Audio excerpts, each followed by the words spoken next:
today's exercises, we will be using no bands for a good portion of the workout. But you will need a chair or something where you can hold on to, whether it's a kitchen counter, the buttons on a drawer, or a chair. I have a chair that I'm going to be using.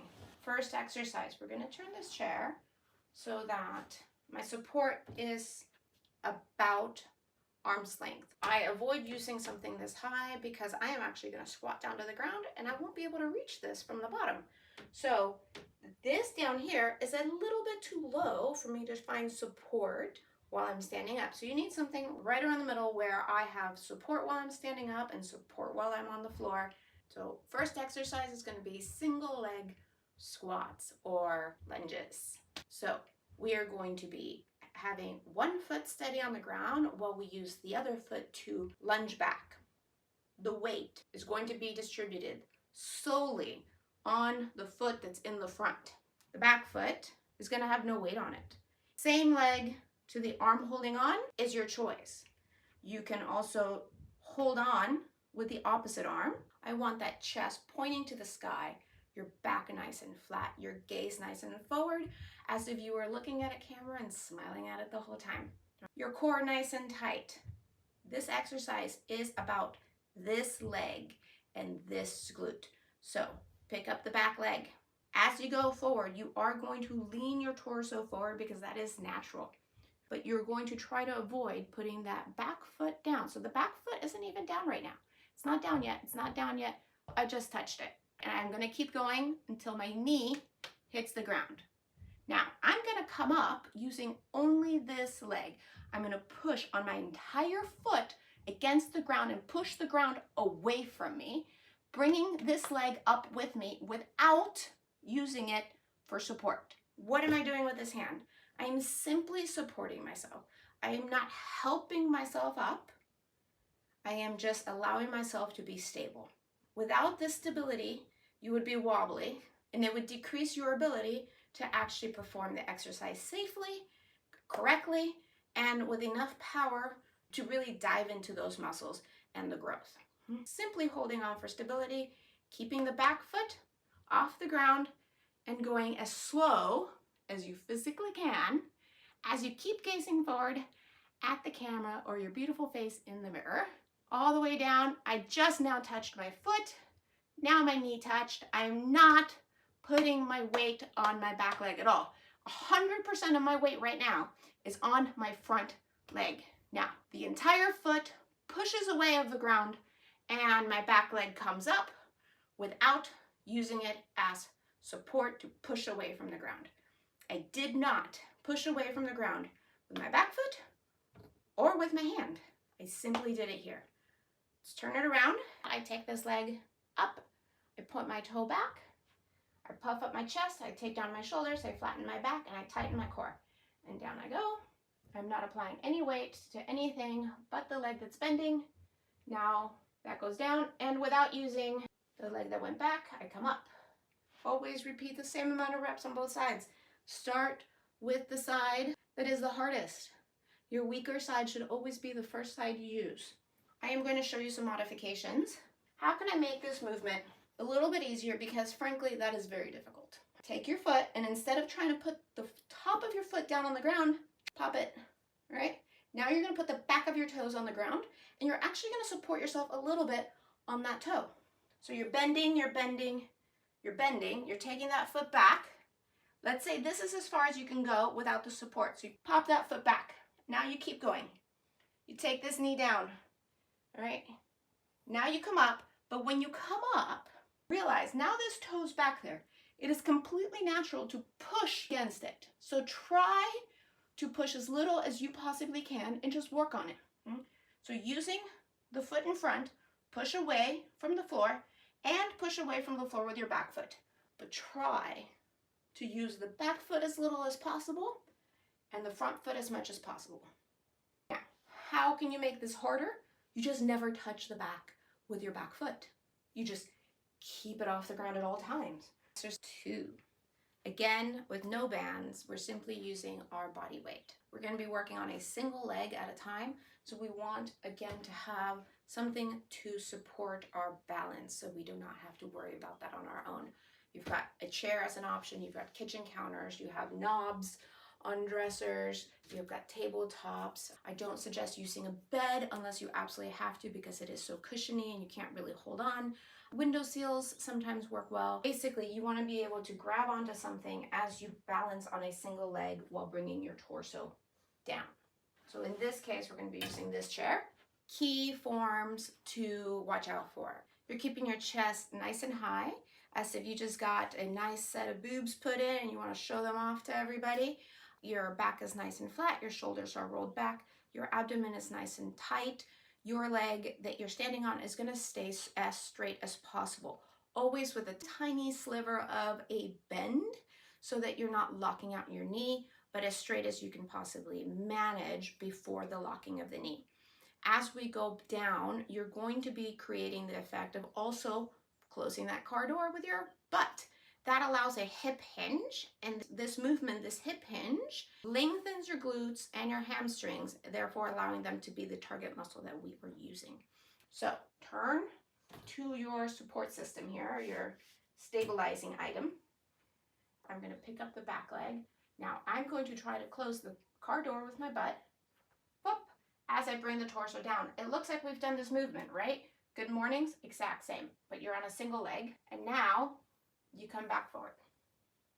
If you're not feeling this right there, I want you to try to actively push your knee out to the side as you're moving through the movement. I want you to continuously keep the leg up that you're working with, but reduce the strain on that leg by preventing trying to keep it nice and straight or anything like that. Just relax that glute as you're going down. Keep your core nice and tight, but your chest up so it allows your lower back to bend just slightly while you straighten the rest of your back. If you go down and this creates a nice tight hamstring right here, this is enough. This movement is plenty. Some of you will be very flexible and you'll be able to just keep going to about here is great. You want to avoid using your stability item as a push off. We are simply pushing our butt against the car door while keeping this foot off the ground, pushing the car door, pushing the car door, pushing the car door, which causes our chest to naturally come down, keeping our chest nice and big, but our torso is naturally tilting and back up. Take this leg up, keep it up, but keep it nice and relaxed. Your standing leg, you're going to close the car door with that butt. You're going to use your stabilizing item simply for that. You're not going to apply any weight on it. And you're going to tighten your core, bring your chest nice and up, your back nice and flat. There is a natural arch at the bottom of your back. Tight core, take that butt back, try to touch the car door with it while keeping your standing legs straight. Come down as far as you feel a nice tight stretch. And the weight on your feet should be predominantly on the last half of it. So your heel and about halfway through your arch. And then you come up. Now, only go down as far as you need. If you go lower than is ideal, you'll start feeling it in your lower back. So just back off a little bit and don't go quite as low. Enough of these with your body weight and you will start feeling your legs shake like crazy. That is awesome. Keep going. Go until you can go no more. My toes do point out a little bit in this exercise and my leg is directly underneath my hip.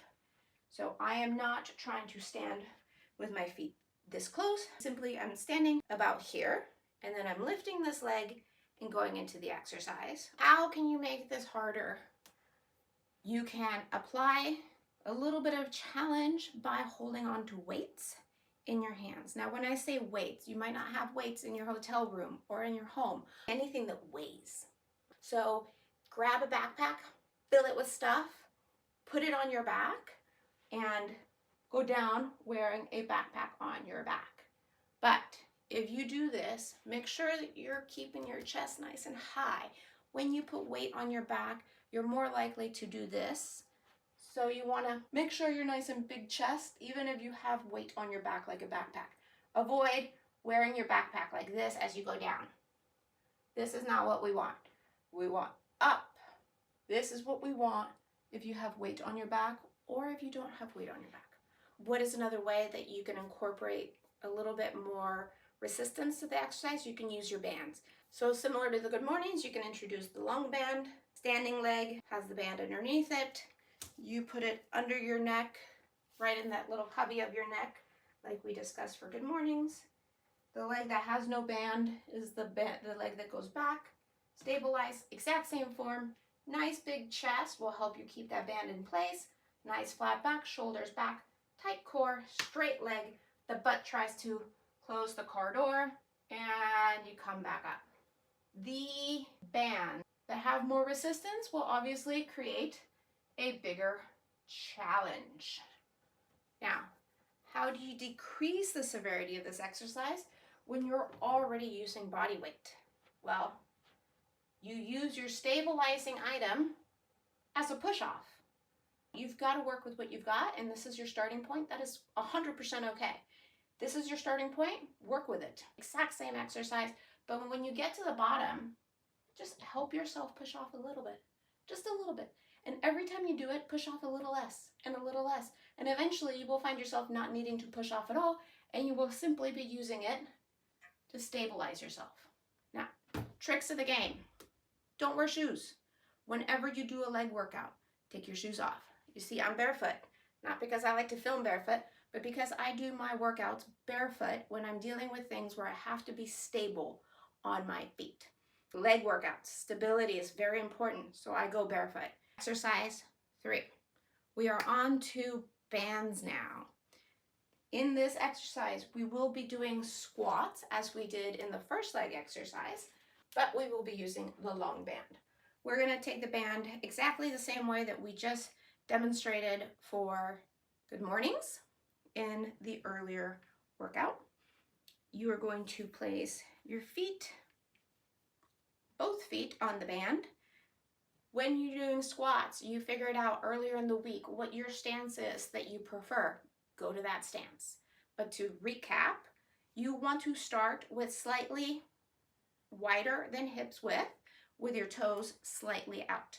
This is the starting position. From there, do what is comfortable. Figure out if you want your feet wider, if you want your feet less wide, if you want a wider stance, or if you like a more narrow stance. This is completely individualistic, which means everybody will be slightly different. But this is a good starting point, and this is where I like. Now, you're going to take this band, and you're going to, again, wrap it around your neck at the very, very base of your neck, right where the little cubby hole is on top of your traps. Now you're in position. Here, we're going to squat as we did prior with the band around our legs. You are still pushing your knees out in the entire movement. 100% of the time, your knees are going off to the side. They are not going forward. Your knees are going out. They are not going forward. I cannot repeat this enough. Please keep your chest nice and high, your core nice and tight, your back nice and straight. You will hold on to the bands here because as we go down, the band will lose its resistance. You're going to push out so that it keeps some resistance. As you come up, you're going to bring it in. Okay? Push out, bring it in. Nice little rhythmical dance between your legs and your hands. Okay. You are welcome to take a wider stance so you can go deeper into the squat if that is how you prefer. The deeper you go, the more challenging the exercise. So from the side, make sure that the band is directly in the middle of your feet, so right on your arch.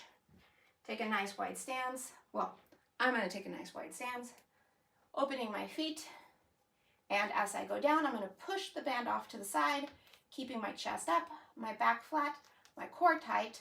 I go down, keeping my knees out to the side, and in, out, and in. It's like I'm pushing the band out as I push my knees out, bringing my knees back, bringing my arms back.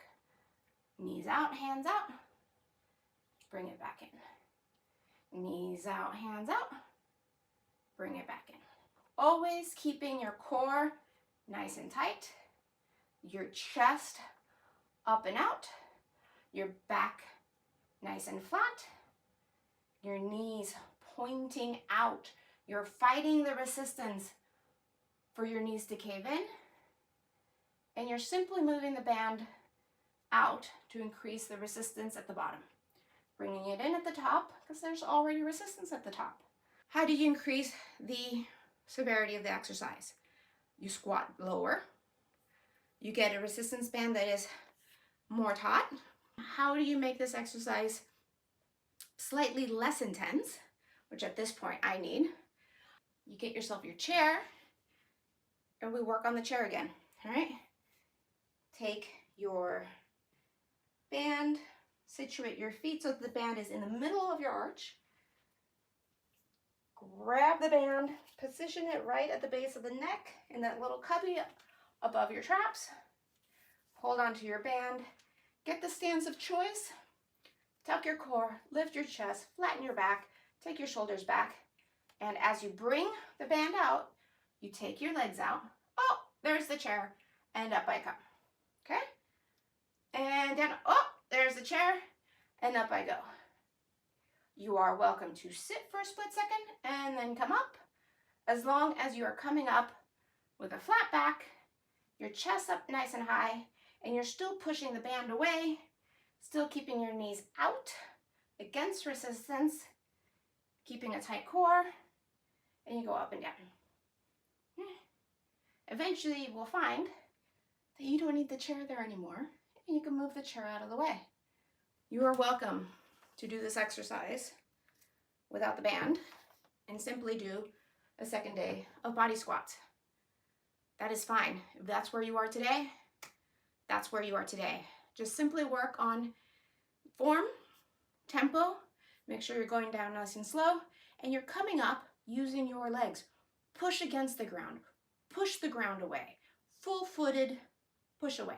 Keep your gaze forward, and remember that every day is an opportunity to advance and improve. So every day try a little harder, and eventually you won't need to do it without a band, and you'll be able to move on to the first band, or you'll be able to move from the first band to the second band, or you'll be able to take the chair and boot it off to the corner. Fourth exercise, we're almost done. We are going to use one of these bands for the advanced version of the movement. So just bring it with you if you think you might need it. Right now I'm going to sample the form without the band. Frankly, it is challenging enough without it, so come on down to the floor with me. We are going to get into a similar position as to the hip thrust that we did earlier on the floor. You are looking for a flat back, so pick up your bum and push it down so you have a nice flat back. From here, you're going to either have your arms off to the side, or to support your lower back, you're going to create a diamond shape with your hands and stick it down at the base of your bum and your lower back. From here, this supports your lower back nicely because you're able to push against the floor with your hands and your arms in a slightly more feasible fashion than here. You are going to bring your feet together so your insides touch. Put your feet down on the ground so that your legs here touch on the back, just a slight kiss like in the hip thrust, not overly close, but just enough so they're slightly touching. From here, you're going to open your legs, bringing your heels together. So now your feet are touching like this on the ground. Now I am quite flexible, so my legs can splay out to this extent. You might be here, you might be here. Wherever you're at is perfectly fine. Just understand that what is touching the ground at this point, as far as my feet are concerned, is simply the outside of my feet. So my heels, my arches, and my toes are touching. What is touching the ground is the outside of my feet. Let's say you are here, and that is fine. Or you are here. The exercise is exactly the same. We are going to thrust our hips up to the sky, creating a flat surface, exactly like we did earlier in the week. Okay, This is a slightly more challenging movement than earlier in the week, and it hits your glutes in a slightly different way because your legs are positioned differently. Now, in this movement, it is 100% okay to push against the earth with your arms in such a fashion. I personally push against the earth using my shoulder blades and my shoulders, not my neck. Avoid pushing against the ground with your head. You will have a gnarly neck ache if you do this. Avoiding pushing against the floor with your head, you are simply lifting your hips into the sky by clenching, squeezing, contracting your glutes. So up we go, pop, and this is what it looks like, all right? You're nice and flat, your glutes are nice and tight. If somebody came and poked your glutes, they would be nice and hard on the inside. This is where we're at. Push against the earth like this. See how much higher I can get by just pushing my arms into the earth. Same thing if my arms were down here, trying to support my lower back when I come down. I like this. This for me is nice. Pushing into the earth, you are simplifying the movement just a touch, allowing you to go that much higher. It is more important that you reach a nice flat surface here than it is that you avoid pushing against the ground. Hold it for a split second and come down. And you're just going up and down. Avoid resting at the bottom with your glutes. You're simply touching the bottom and coming back up. Always keeping your legs open to the side as much as is possible for your flexibility. Pushing against the earth with the outsides of your feet, keeping your feet together at all times, bringing this hip up to a flat surface, allowing your shoulder blades to be pushing against the earth behind you, avoiding using your head as a push off, taking your arms if you need to go up even higher, and you do as many of these as were recommended. How do you create a more advanced version of this movement while you're in a hotel room or at home? Bands. With the band, you're creating additional resistance on your legs. So now your legs won't just splay open easily to the maximum of your flexibility. They will create a resistance to the band, stopping where the band stops them. So what you need to do is actively push against the band, creating a great deal of tension in the quads and in the glutes, while still lifting your bum up off the ground and creating that flat tabletop surface with your hips. So band around the thighs, right about halfway. Bring your feet together, bring them down on the floor. Again, your hamstrings and your calves touching just slightly. You do not want to be out here, and you do not want to be overly close. Okay, so right about there is nice, a nice sweet spot. Flatten your back. Open your legs as much as the band allows you so you can bring your feet together as much as possible. Now, I no longer can just open my legs completely and put my toes like this. My feet are now kind of doing this. Now, with my feet not completely touching each other, the outside of my feet are still the only thing touching the earth, okay? In this position, I am actively, currently, pushing against the band with as much force as I possibly have within me. Keeping this exactly where it's at, I'm going to come up to that tabletop and I'm going to come down. I am never losing the tension on my legs. I am actively 100% of the time in this movement pushing against the band to keep my legs as open as physically possible while bringing my bum up to the tabletop flat surface, pushing against my shoulder blades, keeping my head nice and relaxed on the floor. And if I needed some additional assistance here, I would push my arms into the earth to help me reach a higher tabletop. You are welcome to hold it here a split second before you come down. Avoid holding it at the bottom. You're simply just touching the earth and coming right back up. If you are to hold anything, you hold it at the tabletop. Come down with control. Go up. Come down with control. That is the advanced version. How do you take the beginning version, which was bandless, and scale it down just a pinch? You bring your legs close together and you simply open them a little bit. You have more of your foot planted on the ground, less of the side, more of the base of your foot. Positioning would be something like this, where you see the side of my foot is down, some of the inside of my foot is down, and I'm creating like a teepee with my feet. You might be here even without the band, and that is okay. As long as you are coming up to a flat surface tabletop with your torso, and you are being able to push against the earth with your arms to help you get there, that is fine. That is where you are today, and every day is an opportunity for you to improve. So start where you're at, be proud of what you're doing, and just always strive to do a little bit more every day. With that, we have concluded